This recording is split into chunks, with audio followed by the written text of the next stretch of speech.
ऐं जल्दी उहे ॾिहाड़ा आणे जो रसूलुल्लाह सल्लल्लाहु अलैहि वसल्लम जो हरम मुबारक खुले, अल्लाह जे बैत अतीक जो तवाफ़ वरी खोलियो वञे, मुश्ताक अखियूं सरवर आलम सल्लल्लाहु अलैहि वसल्लम जे दरबार जो दीदार कनि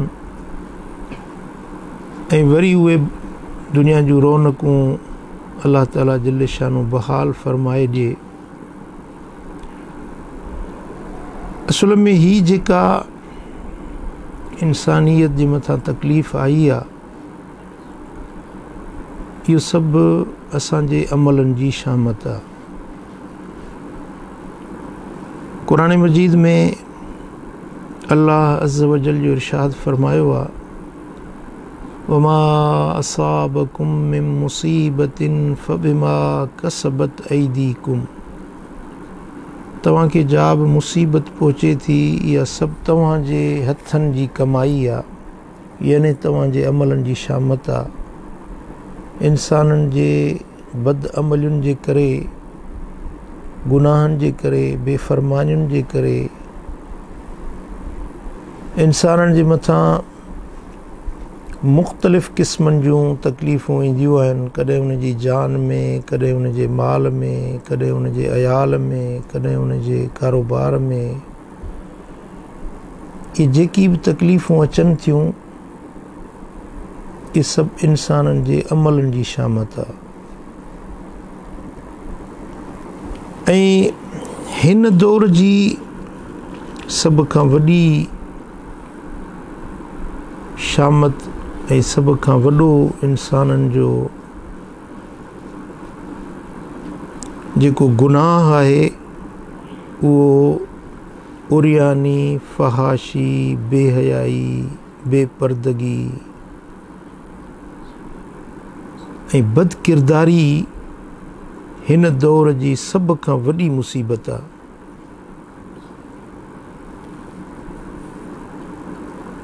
बेपर्दगी ऐं बेहयाई खे माण्हू गुनाह नथा सम्झनि,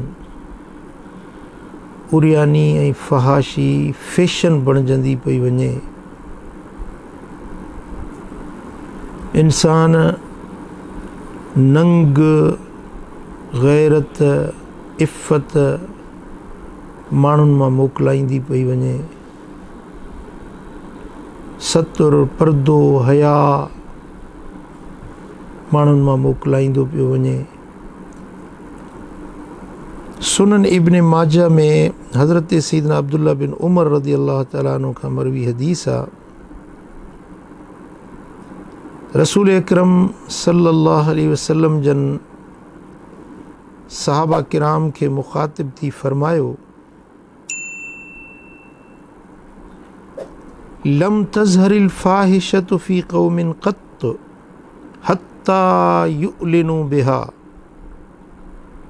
कंहिं बि क़ौम में फ़हाशी जॾहिं ऐलानिया, ज़ाहिर ज़हूर, पधरी तरह सां फ़हाशी कई वेंदी आहे, हत्ता युअलिनु बिहा, हेसि ताईं जो उनखे अलल ऐलान, ज़ाहिर ज़हूर, जीअं अॼुकल्ह असां ॾिसूं था स्टेजुनि ते बेपर्दा औरतूं अची पंहिंजे जिस्म जी नुमाइश थियूं कनि ऐं उनखे गुनाह ई नथो सम्झो वञे। टीवी जा प्रोग्राम, उन्हनि में जंहिं अंदाज़ में फ़हाशी खे फैलायो पियो वञे, सरेआम जंहिं तरह सां इफ़त ऐं पाक दामनी जी मज़ाक उॾाई पई वञे, सरवर आलम फरमायो त जॾहिं इहा हालत थींदी जंहिं क़ौम जी, इल्ला फ़शा फ़ीहिम ताऊन, त उन क़ौम जे अंदरि ताऊन यानी वबा जी बीमारी ज़ाहिर थींदी। वबा जी बीमारी जो सबबु कहिड़ो आहे? ताऊन छो ईंदो आहे? वबा छो ईंदी आहे? रसूल अकरम हादी आलम सल्लल्लाहु अलैहि वसल्लम इरशाद फरमायो, जंहिं क़ौम जे अंदरि, जंहिं ख़िते जे अंदरि फ़हाशी, उरियानी, बेहयाई, अलल ऐलान, ज़ाहिर ज़ुहूर, बरमला, बेहयाई जो मुज़ाहिरो थींदो आहे, इल्ला फशा फीहिम ताऊन, इन क़ौम जे अंदरि ताऊन ऐं वबा जी बीमारी ज़ाहिर थींदी आहे। वल औजाउल्लती लम तकुन मदद फी अस्लाफिहिम, उन्हनि में अहिड़ियूं बीमारियूं ज़ाहिर थींदियूं आहिनि जेके उन्हनि जे अॻियनि में अहिड़ियूं कॾहिं बीमारियूं आयूं बि न हुयूं। अहिड़ियूं बीमारियूं कोविड-19, ही जेका कोरोना आहे, जंहिंजो नालो, जंहिंजी शनाख़्त डॉक्टर ॿुधाइनि था कोविड-19, इहा कोविड-19 असां न ॿुधी, न असांजे असलाफ़ ॿुधी, न अबनि ॿुधी, न ॾाॾनि ॿुधी।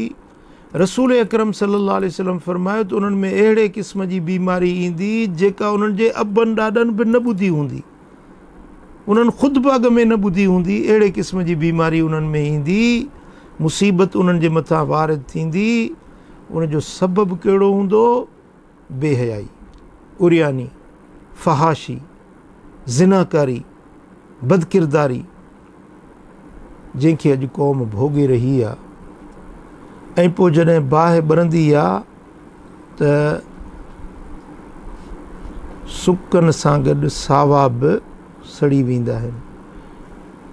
अल्लाह तबारक व तआला जल्ल शानु शाल बाज फरमाए, रसूल अकरम सल्लल्लाहु अलैहि वसल्लम फरमायो त ताऊन जो सबबु, वबा जो सबबु, नित नयुनि बीमारियुनि जो सबबु माण्हुनि जी बेहयाई ऐं बेपर्दगी हूंदी आहे। मां गुज़ारिश कंदुसि पंहिंजे अंबड़ियुनि खे, भेनरुनि खे, जेसि ताईं आवाज़ पहुचे त जेको इस्लाम जो रस्तो आहे, पर्दे वारो, हया वारो, इफ़त वारो, पाक दामनी वारो, उहो इख़्तियार कयो वञे। हुकूमत जी ज़िमेदारी आहे त जंहिं बि तरह सां फ़हाशी खे फ़रोग़ ॾिनो थो वञे, उन खे हुकूमत पंहिंजे ताक़त जे ज़ोर ते बुंजो ॾिए। तव्हां 1000 भेरा लॉकडाउन कयो, माण्हुनि खे घरनि में क़ैद करे छॾियो, पर असुल मर्ज़ जो जेसि ताईं तशख़ीस न थींदी, जेसि ताईं उनजो सही प्रॉपर कारण जी ख़बर न पवंदी ऐं सही इलाज न थींदो, तेसि ताईं उन मर्ज़ मां जान न छुटंदी। मसलन हिकिड़े माण्हू खे पेर में कंडो लॻी पवे, कंडे जे करे उनखे सूरु थींदो, उनखे तव्हां सूर जी गोरी खारायो, उनजी बीमारी अचे थी। हाणे उनजो इलाज, सही इलाज इहो आहे जो इन बेहयाई खे ॿुझो ॾिनो वञे।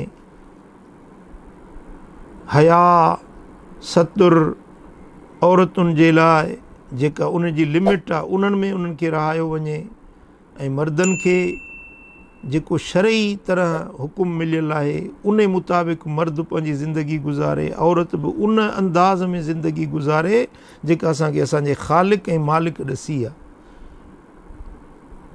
जॾहिं इन बुराई खां इंसान पाण खे बचाईंदा, उहो कंडो निकिरंदो त सूरु ख़तमु थी वेंदो। अज़ीज़ान मोहतरम,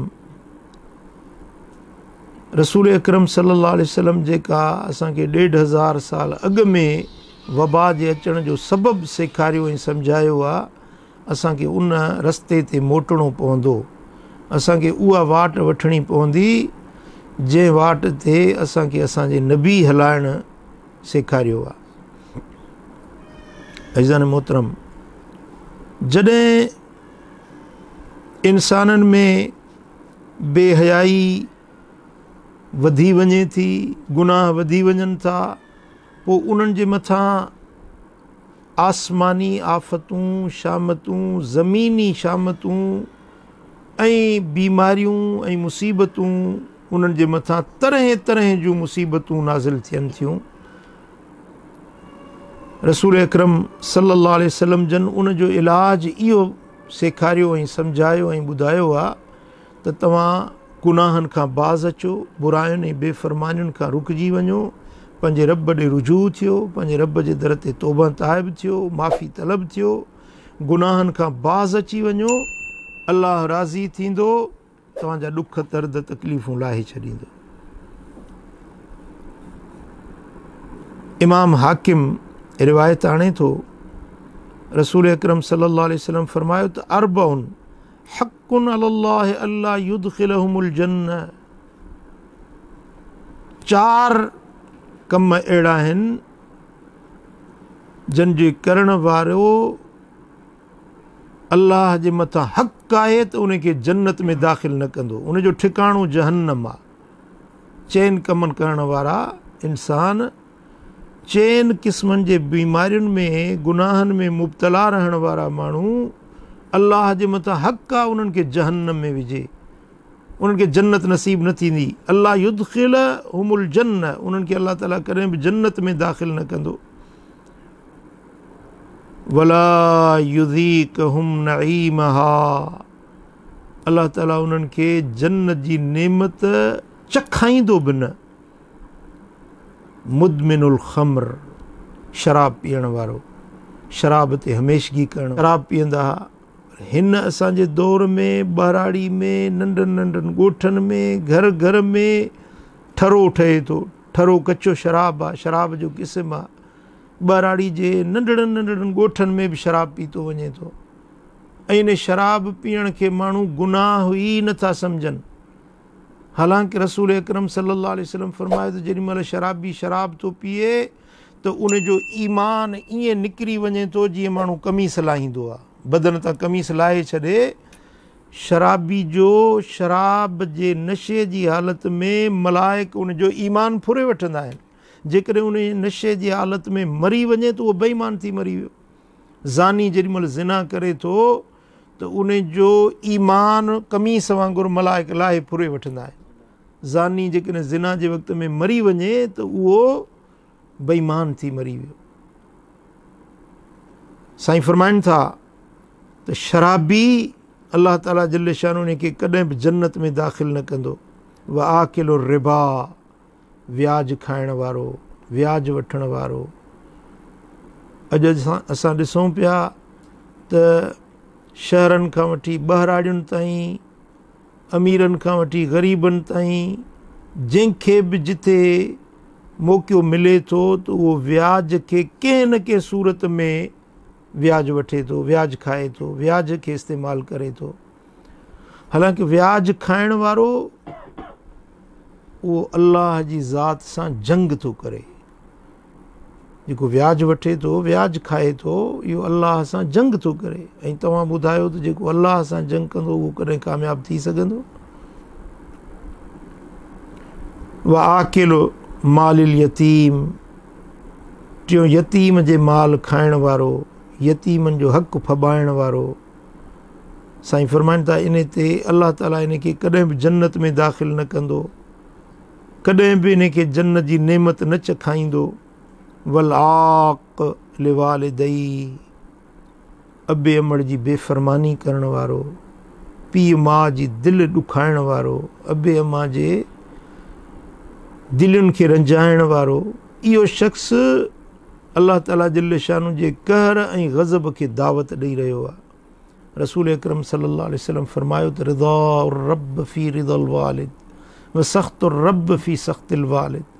अल्लाह जो रज़ामंदो पीउ खे राज़ी करण में आहे। अल्लाह जो ॾमर, अल्लाह जो कहर, अल्लाह जी कावड़ पीउ खे नाराज़ करण में आहे।